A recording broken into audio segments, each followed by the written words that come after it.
नमस्कार मेरे प्यारे छात्रों मैं मंगेश ठाकुर आज फिर से आपके सामने लेकर आया हूँ एक नया वीडियो। कक्षा छठी, विषय हिंदी, आशय वन के मार्ग में।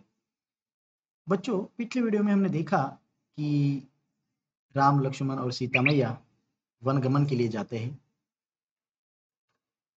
उन्हें 14 साल का वनवास मिला है और राम, लक्ष्मण, सीता मैया ये नंगे पैर अपने महल से निकलते हैं और वन की ओर प्रस्थान करते हैं। वहाँ पर सीता मैया जो है वो थक जाती है, पसीना आने लगता है, प्यास लग जाती है और फिर वो एक जगह पर बैठकर राम जी से पूछती है कि और कितनी दूर चलना है, पर्णकुटी कहाँ बनानी है, क्या हम कहीं रुकेंगे या और चलते रहेंगे।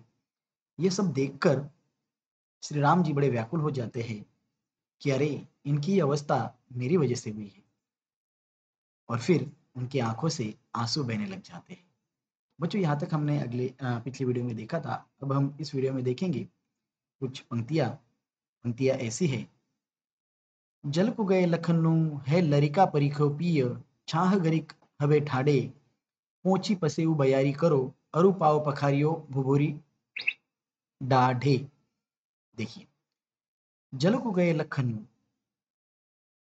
लखनऊ मतलब लक्ष्मण, जल लेने को लक्ष्मण जी गए हुए हैं। है लरिका पखारियो मतलब लरिका मतलब लड़का और पखारियो मतलब इंतजार करना, पिय मतलब प्रिय की। छाह घरिक हवे ठाडे, छाह छाया, घरिक मतलब कुछ समय। और सीता मैया राम जी से कहती है कि आप थोड़ी देर विश्राम कर लीजिए, इस पेड़ के नीचे बैठ जाइए, आप भी थक चुके हैं चल चलकर। लक्ष्मण पानी लेने गए हैं, जब तक वो पानी लेकर आते हैं तब तक हम यहाँ पर बैठकर विश्राम करते हैं। देखिए, पोछी पसेऊ बयारी करो, पसेऊ मतलब पसीना, बयारी मतलब हवा, पाय मतलब पैर और पखारियों मतलब धोना, भुभुरी मतलब गर्म बालू। तो फिर आप थोड़ी देर के लिए यहाँ पर बैठ जाइए। आप चल चलकर आपके पैर बालू पर चल चलकर आपके पैर जो है वो बिल्कुल अ, जैसे कि हम कहते हैं कि उनमें छाले आ गए होंगे या फिर आपके पैर दुख रहे होंगे, पसीना आ रहा है, तो थोड़ी देर आप बैठ जाइए, पसीना पोंछिए और फिर हम आगे बढ़ेंगे। सीता मैया उन्हें इस बात से रूबरू करा रही है, उन्हें समझा रही है कि लक्ष्मण पानी लेने गए हैं, पानी लेकर वो आते होंगे, तब तक आप थोड़ी देर पेड़ के नीचे बैठकर विश्राम कर लीजिए। अगली पंक्तियां हैं। तुलसी रघुबीर प्रियाश्रम जानी के बैठी विलंब लो कंटक काढ़े, जानकी नाह को ने लख्यो पुलको तनु बारिश बिलोचन बाढ़े। देखिए, तुलसी रघुबीर प्रियाश्रम जानी के बैठी विलंब लो कंटक काढ़े, जानकी नाह को नेह लख्यो पुलको तनु बारिश बिलोचन बाढ़े। देखो, श्रम मतलब क्या? मेहनत। विलंब मतलब देर, कंटक मतलब काटा, काढ़े मतलब निकाले। तुलसी रघुबीर, तुलसी जी कह रहे हैं कि जब श्री राम जी वहां पर बैठ जाते हैं, सीता मैया की ओर देखते हैं और सीता मैया की ओर देखने के बाद बड़ी मेहनत से बड़ी मेहनत से उनके पैर से कांटे निकालते हैं, सीता मैया के पैरों से कांटे निकालते हैं। कंटक काढ़े, कांटा जो होता है वो निकालते हैं, क्योंकि इतनी दूर से वो पैदल चलकर आए हैं, जंगल में चल रहे हैं, तो जाहिर सी बात है उनके पैरों में कांटा चुभना स्वाभाविक है।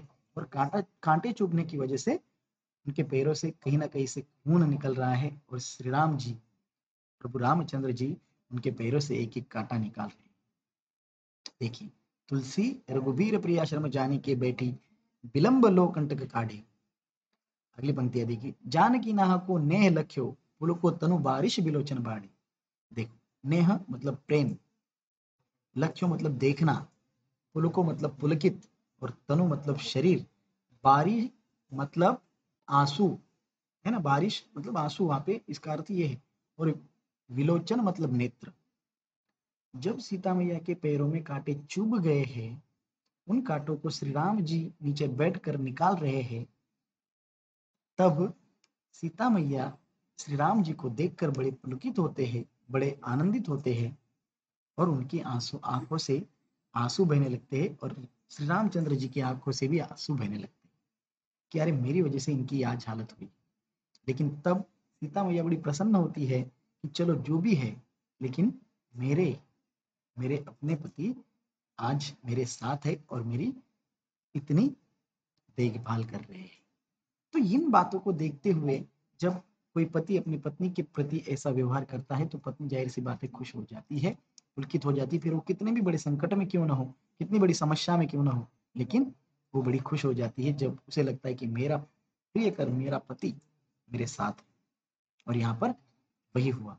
श्री राम जी जब उनके पैरों से कांटे निकाल रहे तो उनकी आंखों से भी आंसू बह रहे और सीता मैया बिल्कुल पुलकित होकर इस दृश्य को देख रही है, उन्हें बड़े प्यार से निहार रही है। तो बच्चों कहने का अर्थ यही है कि जब हम संकट में भी होते हैं लेकिन हमारे साथ अगर हमारा कोई अपना होता है तो हमें वो संकट संकट नहीं लगता, हम उस संकट को झट से हल कर दूर कर देते हैं। तो इसी प्रकार यहाँ पर तुलसीदास जी की कुछ चंद पंक्तियाँ जो कवि उनकी कवितावली से ली गई है, उनमें यही कहा गया है कि राम लक्ष्मण जी सीता मैया जो है वन गमन के लिए निकलते हैं और वन गमन करते हुए सीता मैया को पसीना आने लगता है, प्यास लग जाती है, पैरों में कांटे चुभ जाते हैं, राम जी की आंखों से ये सब देखकर आंख आंसू बहने लग जाते हैं। और यही विवेचन उन्होंने इस कविता के माध्यम से हमें समझाने का प्रयास किया है। मैं आशा करता हूँ कि आपको कविता का आशय समझ में आया होगा। धन्यवाद।